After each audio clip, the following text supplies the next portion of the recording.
Madame, Monsieur, bonsoir, bienvenue dans cette édition des JT sur ESAE Télévision dont voici les titres. Le président de la République, Patrice Talon, a procédé à la nomination de 12 ministres conseillers le mercredi 11 décembre 2024. Cette décision s'inscrit dans le cadre du décret numéro 2024-006 du 9 janvier 2024 qui définit les rôles et les attributions de ces conseillers au sein de l'appareil gouvernemental. Plus de précisions dans cette édition. Dans le but de sauver des vies, le Lions Club Cotonou Fraternité a organisé une campagne de don de sang. C'était le vendredi 13 décembre dernier, le point de la campagne dans ce journal. Démarré depuis le mois de juillet 2020, après la viabilisation du site, les travaux de construction de logements sociaux et économiques à Ouedo dans la commune d'Aboumey-Calavi connaissent de grandes avancées. On fait le point dans ce journal.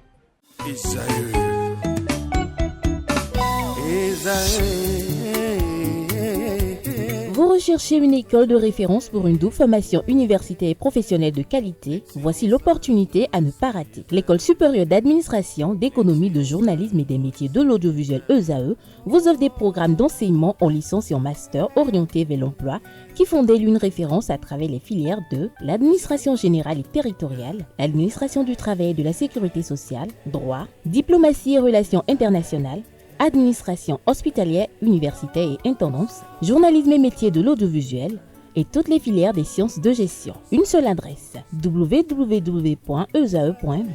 Rendez-vous dès maintenant sur nos campus ESAE Bedjromende au numéro 90 93 65 21 ou au numéro 98 98 14 00. Paracourt sur le numéro 52 46 12 12. Aboumey-Calavi au numéro 52 88 44 44. Akpaka au numéro 52 88 33 33. ESAE, l'excellence a un nom.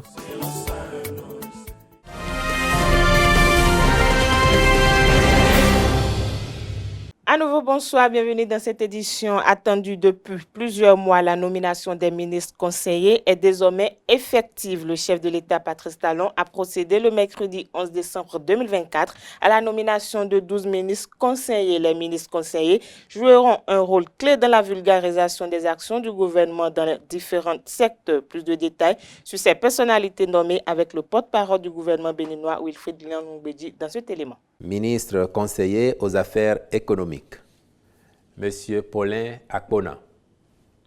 Ministre conseiller aux enseignements maternels, primaires et secondaires, Monsieur Paulin Gbenou. Ministre conseiller à l'enseignement technique et à la formation professionnelle, Monsieur Espedi Kodjo-Wessou. Ministre conseiller à l'enseignement supérieur et à la recherche scientifique, Madame Sedami Medegan Fagla. Ministre conseiller aux affaires sociales et au travail, Madame Mariam Djaouga Saka.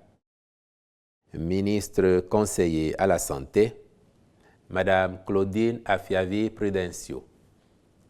Ministre conseiller à la défense et à la sécurité, Monsieur Rachidi Badamassi. Ministre conseiller aux infrastructures, à la gouvernance locale et au cadre de vie, Monsieur Jacques Ayadji. Ministre conseiller aux services publics, Monsieur Janvier Yawedeo. Ministre conseiller à la justice et aux relations extérieures, Monsieur Gilbert M. Deo. Ministre conseiller à l'agriculture, Monsieur Sakakina Biogera. Ministre conseiller au tourisme, à la culture, aux arts et aux sports, Monsieur Aïbatin Jonas Hantan.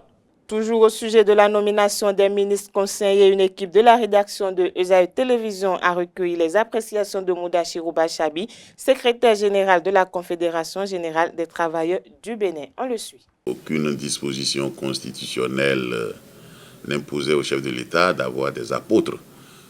Rien ne lui demandait de toutes les façons dans l'arsenal juridique béninois d'avoir des ministres conseillers.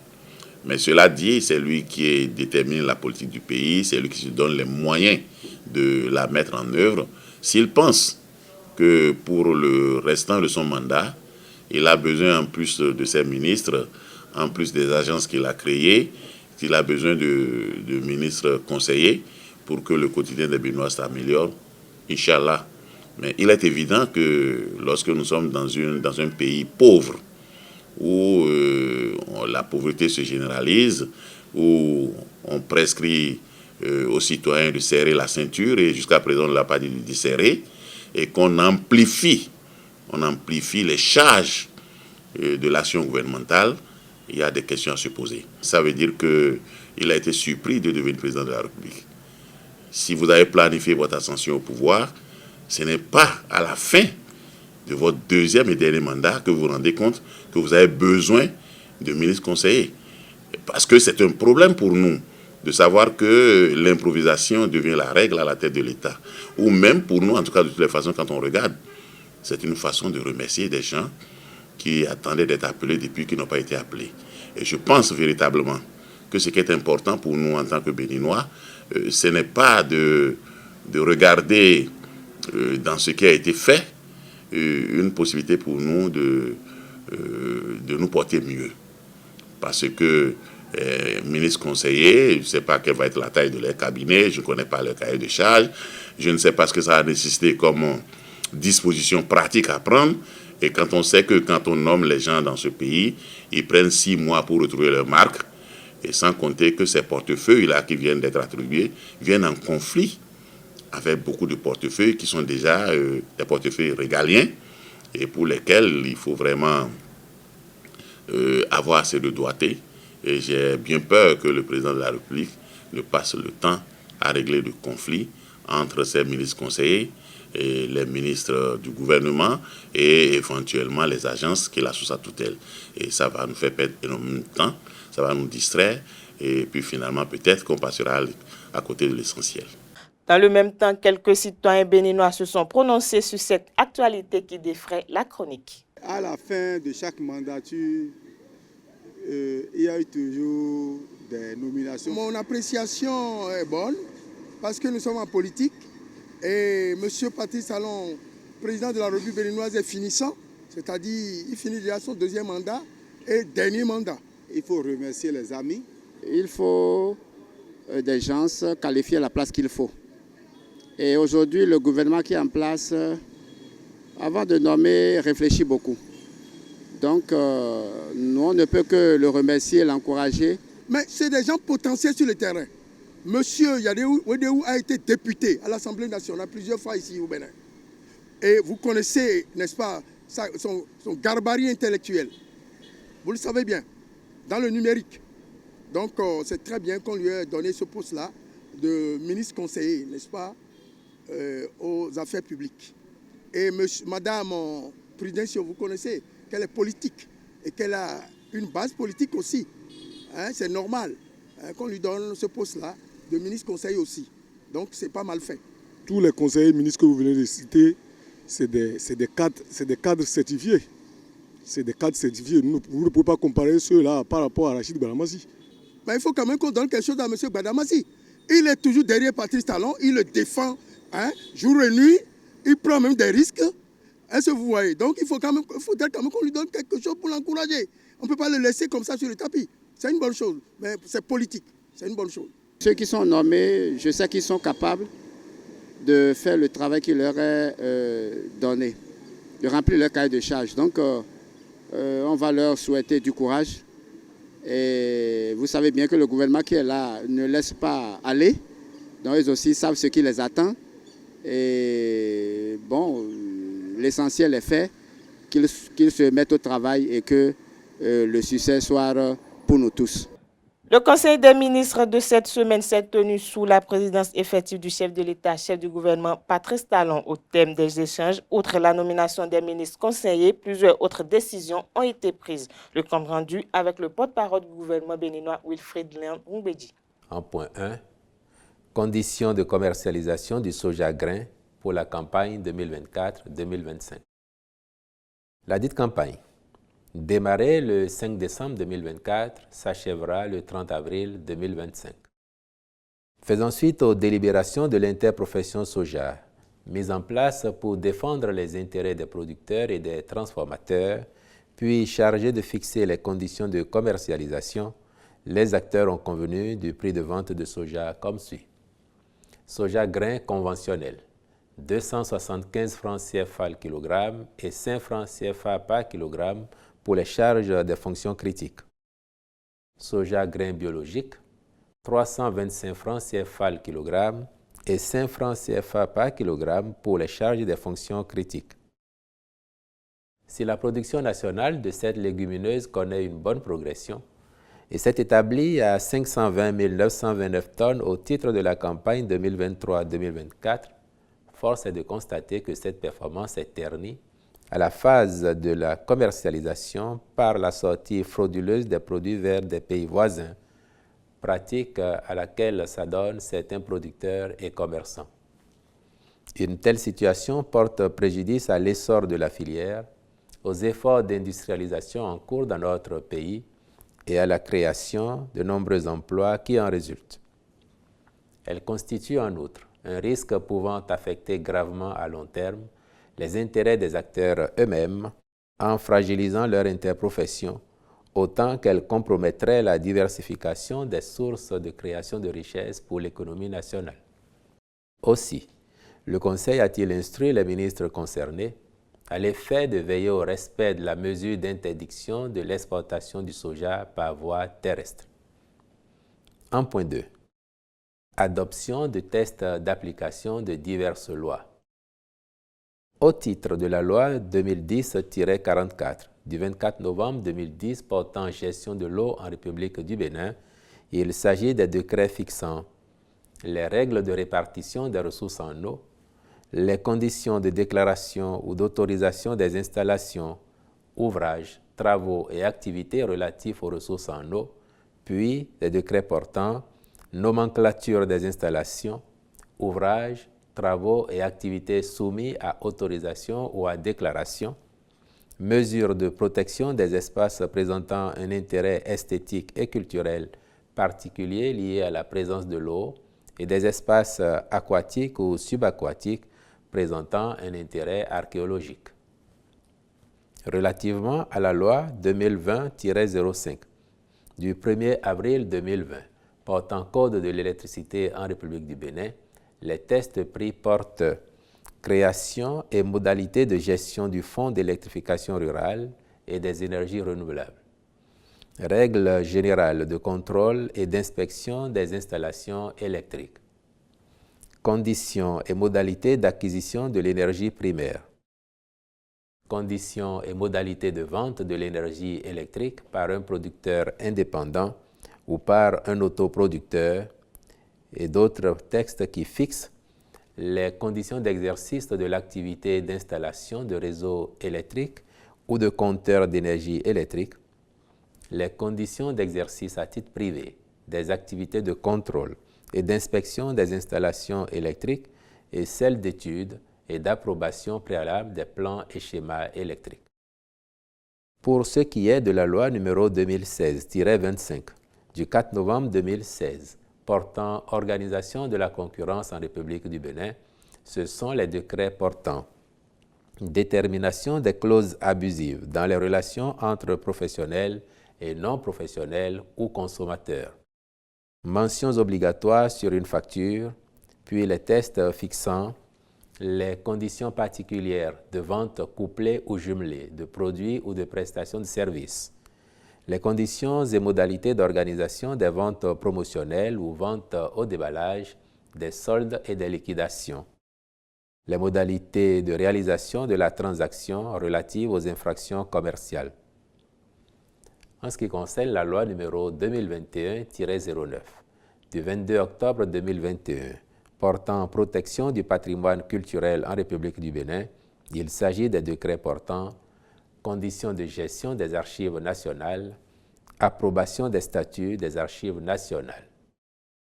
Comme autre mesure normative, le Conseil a adopté le décret portant approbation des statuts modifiés de la Société des infrastructures routières et de l'aménagement du territoire, SIRAT-SA, celui relatif au statut des consuls honoraires du Bénin, et marqué son accord pour la modification des décrets numéro 2023-119 du 29 mars 2023 portant création, attribution, organisation et fonctionnement du comité d'agrément des zones économiques spéciales et numéro 2021-068 du 17 février 2021 portant création, attribution, composition, organisation et fonctionnement du comité interministériel de promotion des investissements. Je l'annonçais à l'entame de cette édition, le Lions Club Cotonou Fraternité, avec le soutien de la Banque de sang du CNHU, a organisé une campagne de dons de sang au profit des enfants malades. C'était le vendredi 13 décembre 2024 à ESAE Cotonou. Cette activité a connu une forte mobilisation des étudiants et du personnel administratif. Le point dans ce reportage signé ESAE Télévision. Collecter du sang pour sauver des vies, c'est le but de cette activité de don de sang organisée par le Lions Club Cotonou Fraternité. Coordonnée par son président, Clément Adéoti Adéchian, l'action vise prioritairement à fournir du sang aux enfants malades, une cause pour réduire les mortalités infantiles. C'est une œuvre programmée pour aider les enfants en difficulté dans nos hôpitaux. Vous savez, le sang collecté, remis à la disposition de la banque de sang ou de la NTS, naturellement, ils vont l'utiliser partout où besoin sera. Mais nous avons pris soin de répéter et de leur dire surtout que priorité soit donnée aux enfants en difficulté, aux enfants qui ont besoin de sang, aux enfants qui souffrent dans les hôpitaux et qui ont besoin de sang adéquat, sang indispensable pour recouvrer leur santé. Je dis, personne ne sait quand est-ce qu'il tombe malade, quand est-ce qu'il a besoin de sang. C'est pourquoi au moment où on vous demande de donner du sang pour sauver des vies, c'est mieux de se mobiliser, c'est mieux de se manifester pour le faire. Parce que quelqu'un d'autre donnera pour vous ou pour votre famille à un moment donné. Mais quand vous n'êtes pas habitué à le faire, tout naturellement, personne ne sera enclin à vous en donner aussi à un moment donné. C'est ce que vous donnez que vous recevez. Cette action utile a reçu une forte participation des étudiants de l'université ESAE, cadre d'accueil de la campagne, des membres du club Cotonou Fraternité, ainsi que de plusieurs esthènes. J'ai été très surprise par la mobilisation. Il y a quand même une très bonne mobilisation autour, les étudiants et puis même le personnel et ceux de l'extérieur qui sont venus pour prêter main forte et pour donner leur sang ont été spontanés. J'exhorte ceux qui ne l'ont pas encore fait à le faire, même si ce n'est pas aujourd'hui ici, dans des banques de sang, parce que la cause est noble. Dès ce matin, je constate que beaucoup d'étudiants nous ont déjà rejoints et je suis très contente de savoir que la jeunesse se sent impliquée ou concernée par ces questions-là. Une poche de sang, lorsque vous faites un acte de sang, vous pouvez sauver jusqu'à 3 vies. C'est une bonne activité. Et qu'il faille encourager. C'est exactement l'enjeu de ma présence ici pour soutenir l'œuvre qui a été lancée par la Cotonou Fraternité pour venir en aide à ces enfants malades qui ont besoin de sang pour survivre. Les participants ont apprécié cette initiative qu'ils trouvent salutaire. Au début, je dirais, j'avais la peur, mon cœur battait à la chamade. Mais finalement, après l'entrée de la piqûre, j'ai constaté qu'il n'y a rien là et je conseille vivement à mes proches, mes parents, mes amis de venir participer pour pouvoir sauver la vie des gens. C'est un but noble au fait. C'est pour cela que j'ai dit, je dois participer à cela pour que cela puisse aider les enfants malades. Le don de sang de ce matin n'a pas du tout été difficile. Cela a été normal pour moi parce que c'était la 3e fois que je suis en train de faire ça. Moi, j'ai donné mon sang. C'est important parce que ces enfants sont toujours en besoin et il faut les aider. Pour cette campagne de don de sang, le Lions Club Cotonou Fraternité a collecté une centaine de poches de sang au profit des enfants dans le besoin. Une moisson honorable pour sauver des vies humaines. Le Club Cotonou Fraternité poursuit sa marche pour davantage impacter la communauté. Le Haut-Commissariat à la prévention de la corruption a tenu une séance d'échange avec les élèves du lycée Coulibaly de Cotonou dans la matinée du lundi 9 décembre 2024. Ceci dans le cadre de la Journée internationale de la lutte contre la corruption dont le thème de cette année est « S'unir avec la jeunesse contre la corruption, former l'intégrité de demain ». ESAE Télévision pour le compte-rendu. Cette délégation du Haut-Commissariat à la prévention de la corruption a échangé ce lundi matin avec les élèves du lycée Coulibaly de Cotonou. Cette démarche s'inscrit dans le cadre de la Journée internationale de la lutte contre la corruption. Au lieu de traiter, il faut d'abord créer les conditions pour éduquer sensibiliser. Mais éduquer, sensibiliser qui? Mais vous, c'est-à-dire ceux qui sont en maternelle, ceux qui sont dans les établissements primaires, dans les collèges, dans les lycées. S'unir avec la jeunesse contre la corruption, former l'intégrité de demain. Tel est le thème de cette journée et l'objectif visé par le HCPC. Nous espérons comme résultat, c'est aussi simple que le mot intégrité. Nous voulons, par la culture d'intégrité, former ces professionnels de demain, ceux qui seront dans l'administration, dans des entreprises, autrement dit ceux qui feront la nation béninoise de demain, pour que ce progrès économique, ce dynamisme que nous voyons au jour le jour, là, puisse avoir une perpétuité. Et ils sont très concentrés, ils sont très heureux de suivre cette activité ce matin, d'apprendre, de comprendre, afin, dans leur salle de classe, de pouvoir donner ce message à tous leurs camarades de classe. Ces échanges ont débouché sur la création d'une association des élèves ambassadeurs du HCPC pour lutter contre la corruption à la base et la remise officielle d'un exemplaire de la loi portant création du Haut Commissariat à la prévention de la corruption. La dynamique Christelle Rodonogbo Alioza Cha a achevé en beauté les 16 jours d'activisme contre les violences faites aux femmes avec une conférence publique le mardi 10 décembre dernier. C'était un moment de partage, d'expérience et d'échange de conseils. Le reportage avec Esaïe Télévision.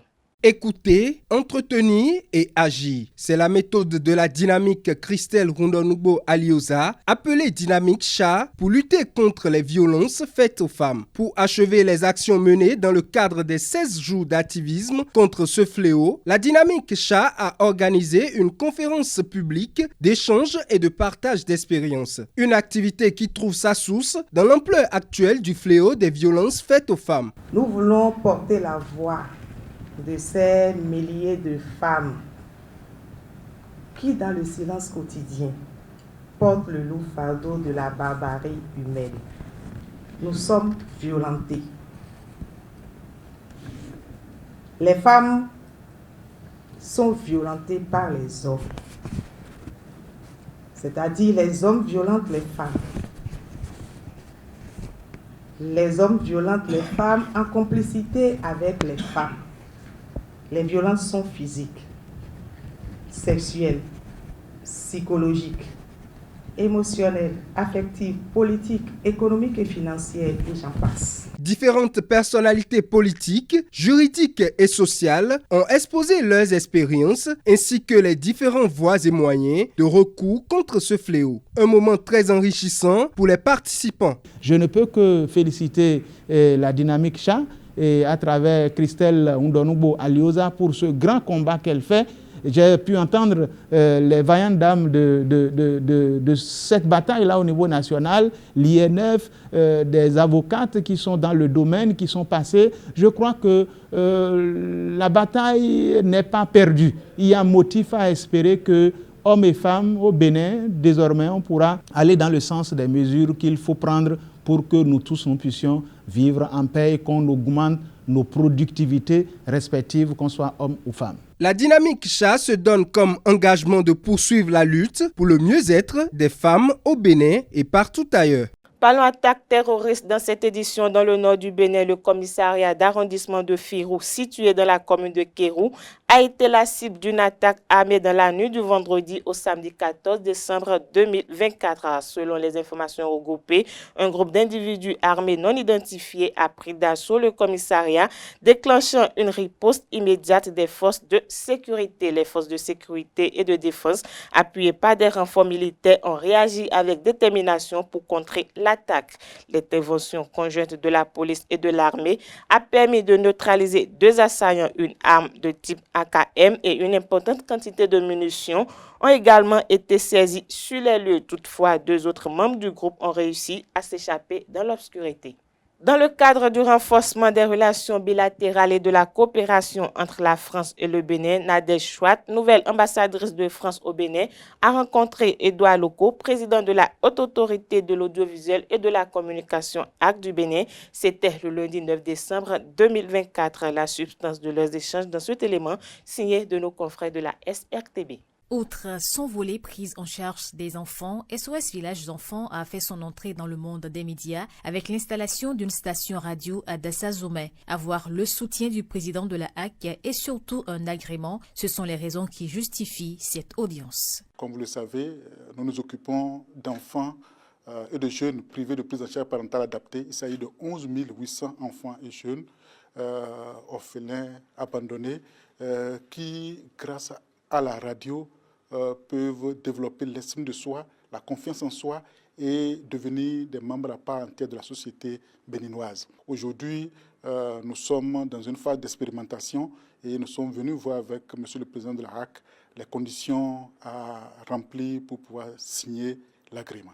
Deuxième hôte, la nouvelle ambassadrice de la France près le Bénin. Entre autres sujets abordés avec le président de la HAC, la formation des hommes des médias. Nous avons longuement parlé aussi de formation des journalistes, et notamment avec Canal France International, CFI, qui appartient au groupe France Média Monde. Vous connaissez RFI, France 24 et CFI. Nous avons parlé aussi de lutte contre la désinformation et échangé à ce sujet. Puis nous avons enfin abordé le rôle de la HAC au moment de la campagne électorale, puisque ça m'intéressait, venant d'arriver, de comprendre un petit peu quelles étaient les missions et le rôle de la HAC. Les questions de formation ont aussi alimenté les discussions avec la délégation de l'UNESTIC, l'École nationale des sciences et techniques de l'information et de la communication. La HAC, c'est l'institution qui régule tout ce qui est communication au Bénin. C'est normal qu'une école qui forme les journalistes, les communicateurs, puisse être très proche de cette institution pour que dès même l'entrée des étudiants dans cette institution, les rubriques, les choses les plus banales, par exemple, concernant le métier, et tout ce qui se fait, ce qui se dit à la HAC, on puisse informer les apprenants. C'est important, très important, de leur donner tout ce dont ils ont besoin pour que ce soit demain des meilleurs communicateurs pour le développement. Le tandem HAC-UNESTIC entend aussi élaborer les meilleurs programmes à dispenser pour des journalistes et communicateurs bien préparés à la vie professionnelle. Dans un autre registre, la présidente de la Haute Cour de justice d'Andignamou a reçu en audience le lundi 9 décembre au siège de son institution le nouvel ambassadeur de l'Union européenne près le Bénin, Stéphane Monde. Le diplomate a précisé à sa sortie de l'audience qu'il s'agissait d'une visite de courtoisie. Il est venu présenter ses civilités à la présidente de la Haute Cour de justice, fut qu'il venait de prendre fonction au Bénin suite à la présentation de ses lettres de créance. On le suit pour plus de précisions au micro de nos confrères de la SRTB. Encore dans une série de visites de courtoisie que j'effectue auprès des autorités béninoises. Je suis arrivé au Bénin le 1er septembre dernier et j'ai eu l'occasion de remettre mes lettres de créance à son Excellence le Président de la République le 14 novembre dernier. Et donc je dois d'abord aller à la rencontre des autorités béninoises. Elles sont mes premiers interlocuteurs. Et bien entendu, dans un pays, la justice est un élément clé de l'État. Et donc c'est pour cette raison que j'ai effectué une série de visites dans ce domaine. Et ici, écoutez, j'ai tout simplement échangé avec la présidente de la Haute Cour de justice. Je lui ai un petit peu présenté les grandes lignes de la politique de l'Union européenne en termes de partenariat. L'Union européenne est un partenaire très ancien, historique du Bénin, puisqu'elle est présente depuis 1960 ici. Dans le secteur de la justice, l'Union européenne n'est plus présente d'un point de vue bilatéral Bénin-Union européenne, mais est beaucoup présente par contre dans des programmes régionaux, donc en matière de lutte contre la cybercriminalité et aussi la lutte contre la criminalité transnationale. Donc la présidente de la Haute Cour m'a présenté son institution et elle m'a aussi fait part des souhaits, notamment en matière de formation. Donc voilà, ce sont des éléments avec lesquels je repars pour l'évoquer avec mes autorités à Bruxelles. Restons toujours avec le diplomate. Le professeur Dorothée Sosa, président de la Cour constitutionnelle du Bénin, a accueilli en audience à son cabinet le nouvel ambassadeur de l'Union européenne au Bénin, Stéphane Moun. Cette rencontre s'inscrit dans le cadre d'une visite de courtoisie qui intervient un mois après la remise de ses lettres de créance au président Patrice Talon. Les discussions ont porté sur plusieurs sujets d'intérêt mutuel. À sa sortie d'audience, Stéphane Moun a salué la qualité de sa rencontre avec le président de la haute juridiction, exprimant l'engagement de l'Union européenne à accompagner des initiatives concrètes en réponse à ses priorités. Le compte rendu de la science avec la SRTB. Nous avons abordé ensemble la relation entre l'Union européenne et le Bénin, qui est une relation qui est un partenariat historique très fort, puisque notre partenariat remonte à 1960, donc l'année de l'indépendance de votre pays. Nous avons un petit peu passé en revue les différents dossiers de ce partenariat. Aujourd'hui, l'Union européenne, en matière de justice, n'a plus de, on va dire, de partenariat direct avec le Bénin, mais se situe plutôt dans une approche régionale, notamment en matière de lutte contre la criminalité organisée et la lutte contre le terrorisme. Mais par contre, l'Union européenne est très présente encore d'un point de vue bilatéral dans les domaines de la formation technique et professionnelle, le domaine des infrastructures, les énergies vertes et renouvelables. Donc voilà, nous avons vraiment, c'était un entretien de courtoisie, donc pour vraiment faire connaissance, et comme je l'ai dit au président de la Cour constitutionnelle, j'espère que ceci n'est qu'un premier rendez-vous qui sera suivi d'autres.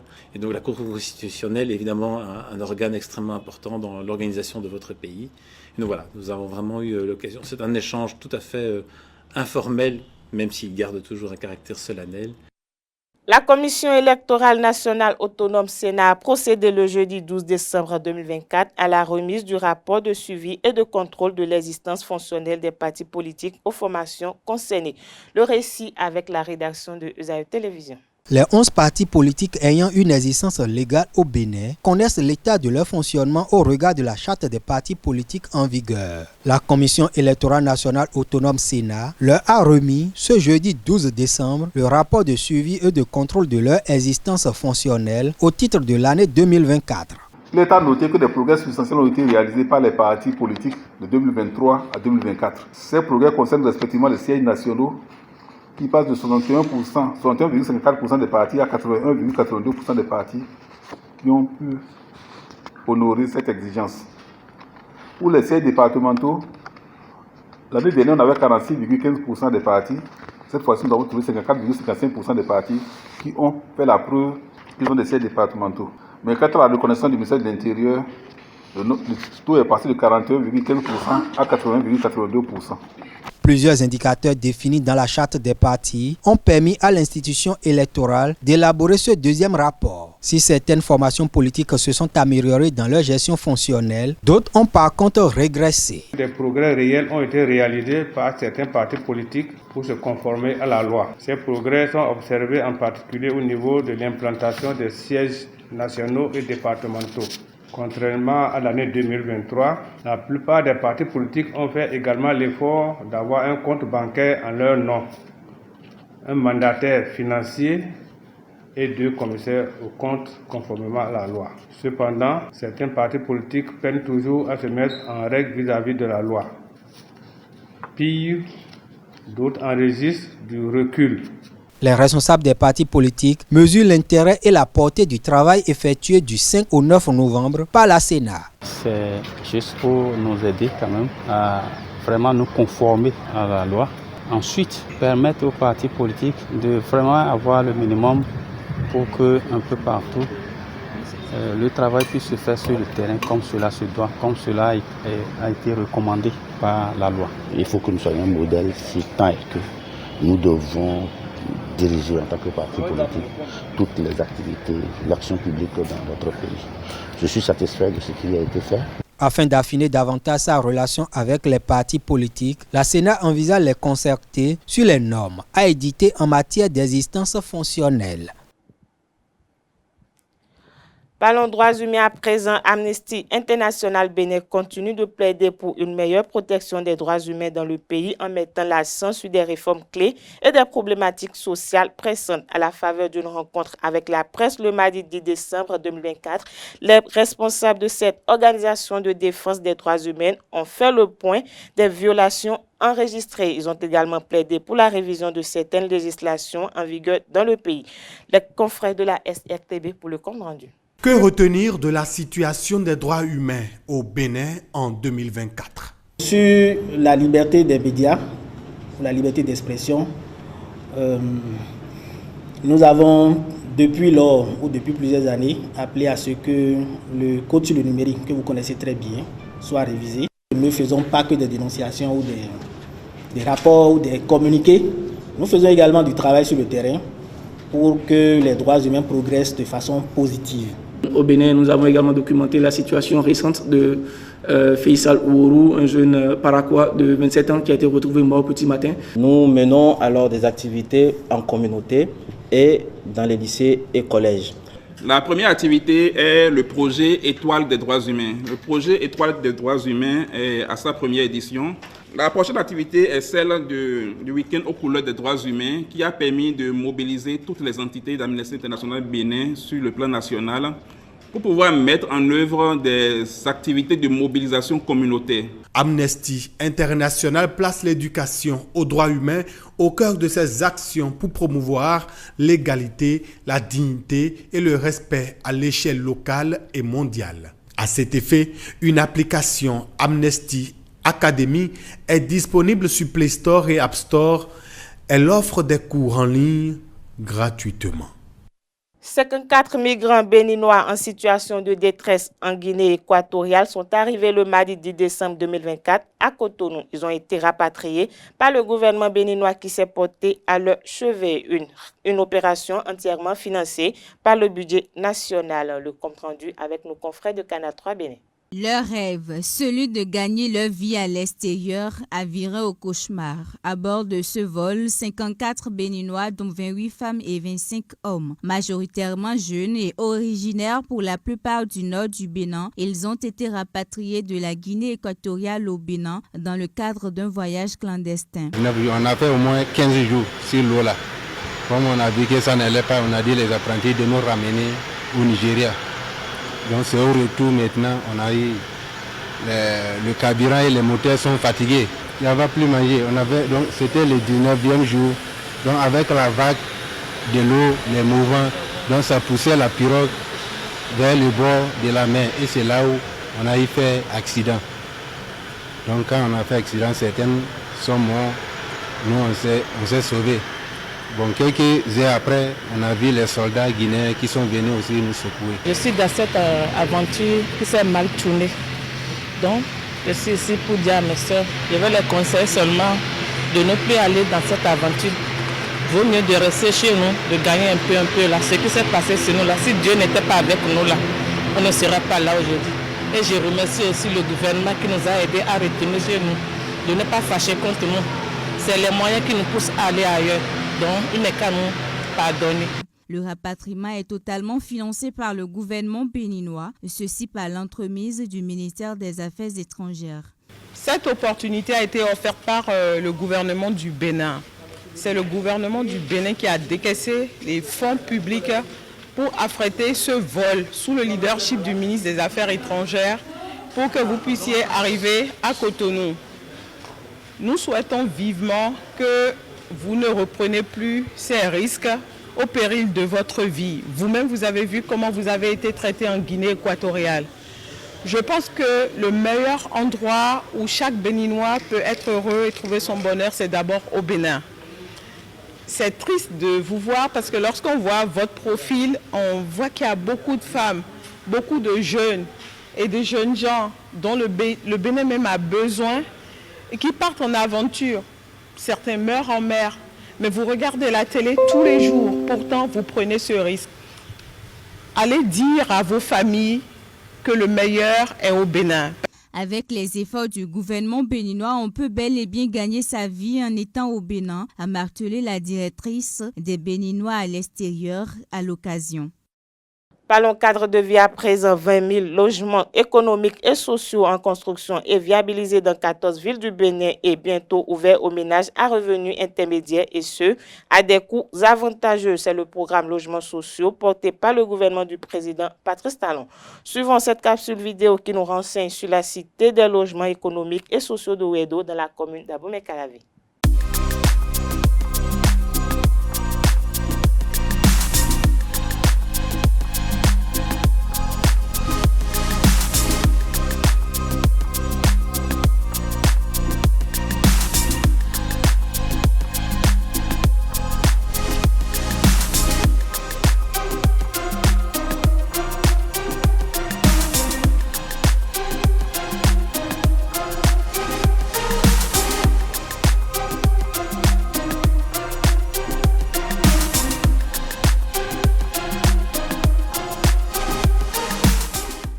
Alors, cité Ouedo, 235 hectares, on a plusieurs types de logements, donc dans les logements de type A, B, C collectifs et des logements type villa, DE de superficie variée.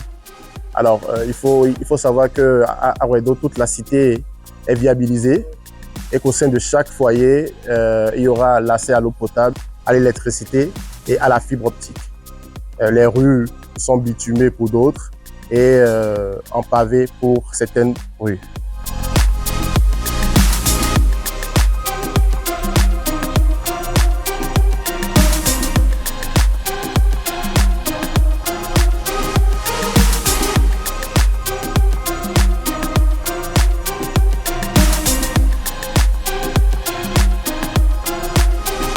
On a deux catégories de logements, des logements sociaux et des logements économiques.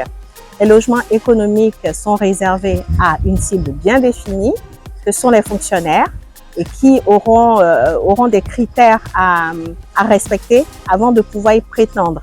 Et donc, les critères, c'est quoi? C'est déjà être de nationalité béninoise, avoir un salaire inférieur ou égal à 300 000 francs mensuels, n'être propriétaire d'aucun bien bâti sur l'ensemble du territoire national et être à plus de 15 ans de la retraite. Donc ça, ce sont les critères que les fonctionnaires devront respecter pour pouvoir bénéficier des logements sociaux. En ce qui concerne les logements économiques, on a les appartements et on a la plus grande villa du programme.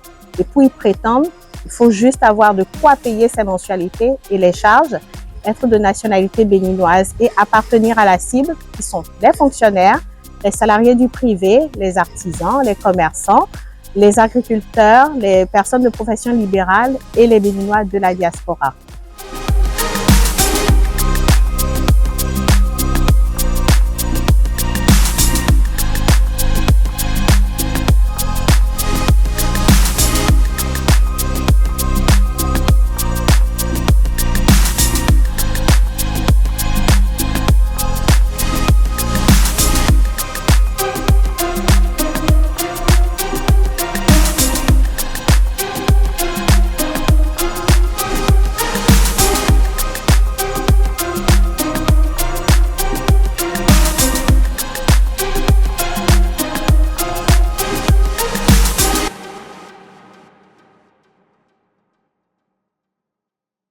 Après être dévoilé au public le 1er décembre 2024, le Sofitel Cotonou Marina Hôtel et Spa, premier hôtel 5 étoiles du Bénin, a été inauguré le jeudi 12 décembre 2024. Le Sofitel Cotonou Marina Hôtel et Spa, officiellement inauguré par le ministre de la Culture et des Arts, Jean-Michel Abimbola. Le compte rendu avec la SRTB. Vue du ciel, c'est la Voie lactée. Une constellation d'étoiles, de lumière et de charme, nichée entre le boulevard de la Marina et le bord de mer. Un lustre déconcertant qui s'étire sur 29 hectares à la porte d'entrée du Bénin. Le Sofitel Cotonou ouvre officiellement ses portes dans une soirée glamour où strass et paillettes rythment un instant 5 étoiles. Le Sofitel Cotonou Marina a ouvert ses portes le 1er septembre dernier.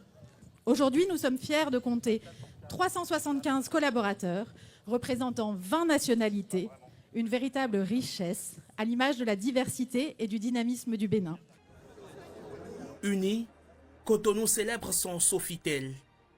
Tous ensemble sans distinction, 600 invités, 600 privilégiés, membres du gouvernement, corps diplomatique, responsables à divers niveaux et citoyens du monde. En guest, la première dame accueillie par la vice-présidente de la République. Debout ou assis autour d'une piscine qui offre un festival de calebasses flottantes, on prend du plaisir. Sourire coquin et petit signe à la caméra, champagne à flot, tout roule dans ce lieu qui allie art de vivre à la française et culture béninoise. Au Sofitel de Cotonou, le premier au Bénin, nous avons à cœur de célébrer le patrimoine et la richesse de l'histoire du Bénin. Une histoire comme celle contée dans la comédie musicale Le Trône de Béhanzin, représentée à un public hétéroclite, ou celle que raconte la fanfare d'Harmonie Brass Band. Une touche d'exotisme avec le blue funk de Kezia Jones venu spécialement à Cotonou pour son magnétisme électrique, son jeu de guitare percussif. Cela se passe au même moment où l'offre touristique se structure pour une ouverture progressive de la destination Bénin à partir de 2025. À table, une diversité de plats signés de la chef étoilée Michelin, Georgiana Viou, franco-béninoise. Sur le tapis rouge, des poses mannequins, des photos souvenirs. Comme vous pouvez le voir juste derrière moi, tout ceci se termine en danse, en musique. Avec le sourire large sur les visages, le Bénin tient enfin son tout premier hôtel 5 étoiles, sans doute le premier d'une longue liste à venir. Le moment est entraînant. Chacun y va de ses pas pour un plaisir jusqu'au bout de la nuit. Très belle soirée et très intéressante, rencontrer du monde, voilà. Ça fait du bien. C'est très joli, bonne musique aussi, belle surprise, on a bien mangé également. Un nouveau chapitre pour le secteur hôtelier et touristique au Bénin. Un vent de modernité souffle sur Cotonou, une ville qui ne cesse de grandir.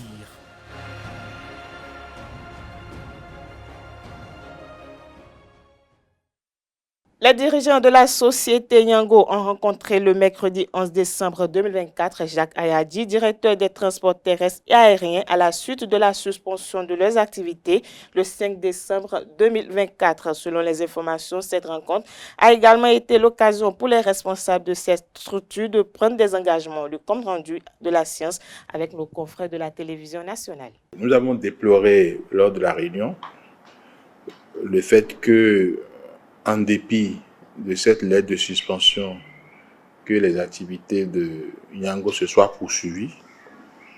Ils nous ont expliqué les difficultés de mettre leur application, leur plateforme off, parce que ça ne concerne pas seulement le Bénin, ça concerne plusieurs pays dans le monde.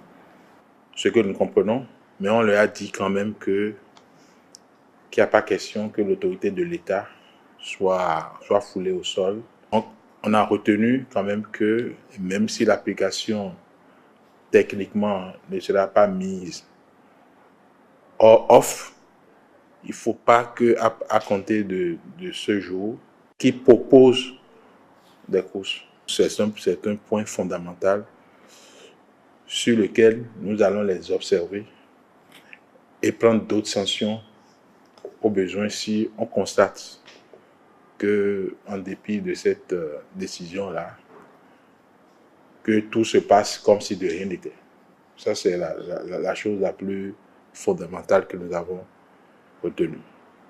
La deuxième chose, Yango nous a expliqué qu'elle n'est pas une société de transport.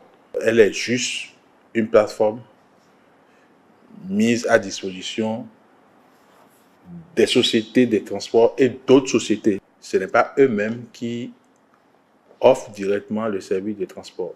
Ils ont un partenaire local. Ce partenaire n'est pas reconnu dans les livres du ministère des Transports.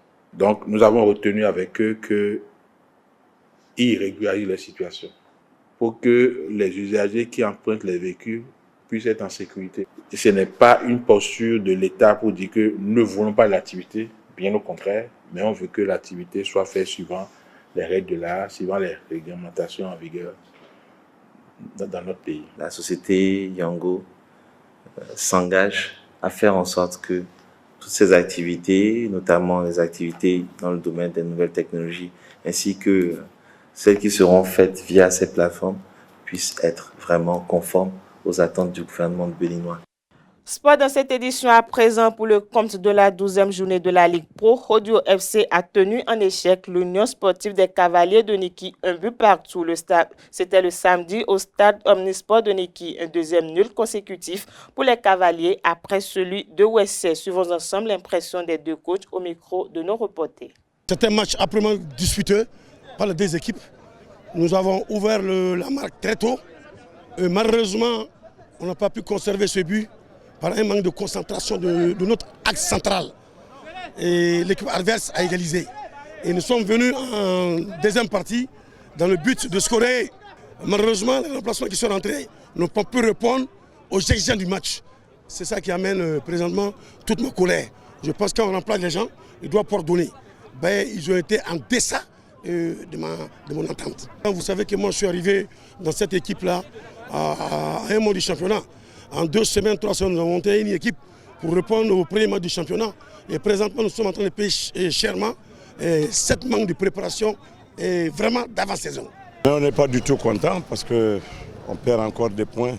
Et surtout à domicile, on perd 2 points.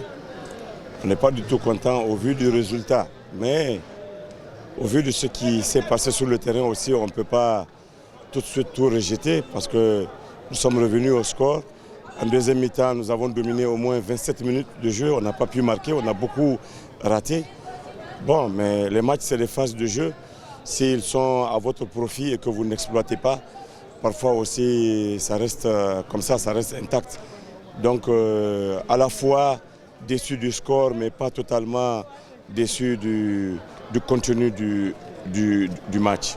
On leur a offert un but cadeau du fit d'une des organisations au niveau défensif.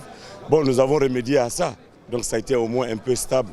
Maintenant, en deuxième mi-temps, nous sommes repartis dans un deuxième plan de jeu à 4 attaquants pour voir, et surtout que les occasions se sont créées. On a eu beaucoup d'occasions de but, mais c'est cette précipitation-là qui est là encore et qui ne finit pas, qui continue toujours. Chacun veut marquer, or le but, il est pour l'équipe, c'est un but d'équipe. Donc chacun se précipite à marquer, or de se calmer juste et de faire marquer celui qui est dans la bonne position pour marquer. Nous allons insister, on ne va pas se fatiguer, nous sommes là pour ça. C'est un challenge, nous irons jusqu'au bout en tout cas de nos réflexions et de nos ambitions. Parlons toujours de la Ligue Pro, un but partout entre Beke FC et Boa FC ce samedi au stade Achoukouma de Djougou. Malgré la domination des hommes de Bembereke, ils n'ont pas pu concrétiser les occasions et sont finalement repartis avec 1 point. Au micro de nos reporters, suivons ensemble les impressions des coachs. Vraiment, je suis complètement déçu parce que j'ai voulu prendre ma première victoire à l'extérieur et c'était ce match que j'ai préparé conséquemment. Le match nul ne m'arrange pas et je suis vraiment déçu. Et le football a aussi cette loi. Le changement effectué qui ne nous a pas porté bonne. On a failli au niveau des changements. Et le remplacement, ceux qu'on a remplacés, ils n'ont pas respecté les consignes. Et le football, quand on ne respecte pas les consignes, on paie cash. Ça, c'est le défaut de remplacement qui a fait causer l'erreur d'égalisation. Et je regrette fort. Les impressions, elles ne sont pas bonnes du tout. Pas bonnes parce que dans l'ensemble du match, on méritait de gagner. On méritait de gagner ce match-là, vu les opportunités que nous sommes offertes, vu l'ensemble du match, je pense qu'on méritait de gagner. Mais voilà, le football reste tel qu'il est. Il y a eu certaines décisions qui ne nous ont pas du tout avantagés et cela aussi a basculé dans l'ensemble du match. Donc voilà, néanmoins nous avons pris 1 point.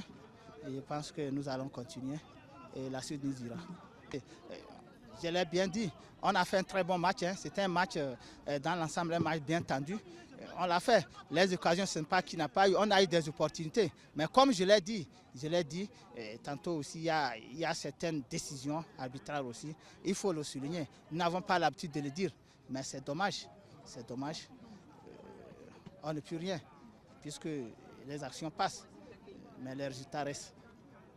Requin FC s'est imposé face à l'AS Cotonou 2-1 dans un duel de mal classés. Les Awisiwassa ratent leurs entames de match en concédant l'ouverture du score sur un coup de pied arrêté pendant le premier quart d'heure. Michael Kofi coupe la trajectoire du corner au premier poteau, mais Jérôme Agossa va remettre les pendules à l'heure avant que les Gouda Olatundi donne l'avantage aux Blancs. Rouge dans les arrêts de jeu de la première partie. Au retour des vestiaires, le score ne va pas évoluer. Revivons ensemble les 3 buts de la rencontre.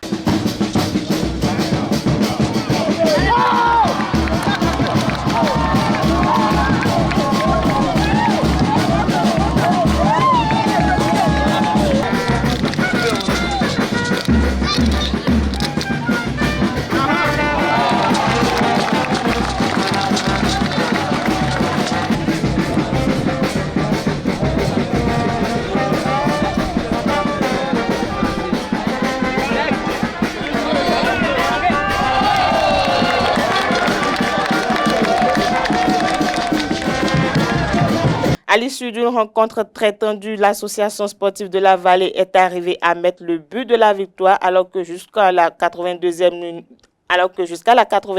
minute, le score était de 0 but partout. Une contre-attaque amplement bien ménagée par Asvo a permis à Olamide Godwin d'inscrire le seul but de la rencontre à la 8e minute. Asvo gagne les points de la partie. Des précisions dans nos prochaines éditions.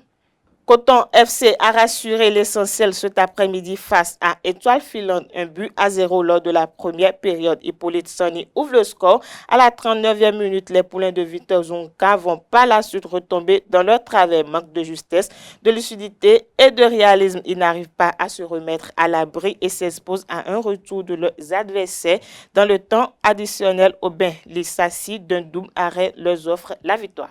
Parlons à présent des résultats des autres matchs de la 12e journée de la Ligue Pro. Abay FC, Dynamique FC, 1 but partout. Même score pour Beke FC, Beau AFC.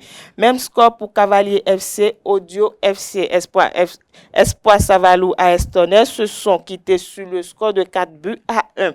Adidja FC a rencontré Aziza FC 1-0. Dragon FC face à Avranco Omnisport 1 but partout. Requin FC AS Cotonou 2-1. Sobemap FC face à la Jacques FC 1 but partout. Banigansé, Buff FC, 1-0. Même score pour Damissa FC, Panthère FC, Dynamo Dabomé, Dadier FC, 0-1. Dynamo Real Sport, 0 but partout. Loto Popo, Takune FC, 2-0. Aspac, Sitatunga, 1-0. USS Krake face à l'AS Police, 2-1. Asvo GSO, 0-1. 1-0. Coton FC, Étoile Filante, 1-0. GSP Aema FC 0 but partout. Voilà, c'est sur ces résultats de la 12e journée de la Ligue Pro que prend fin cette édition. Merci de l'avoir suivi. Agréable soirée à tout un chacun.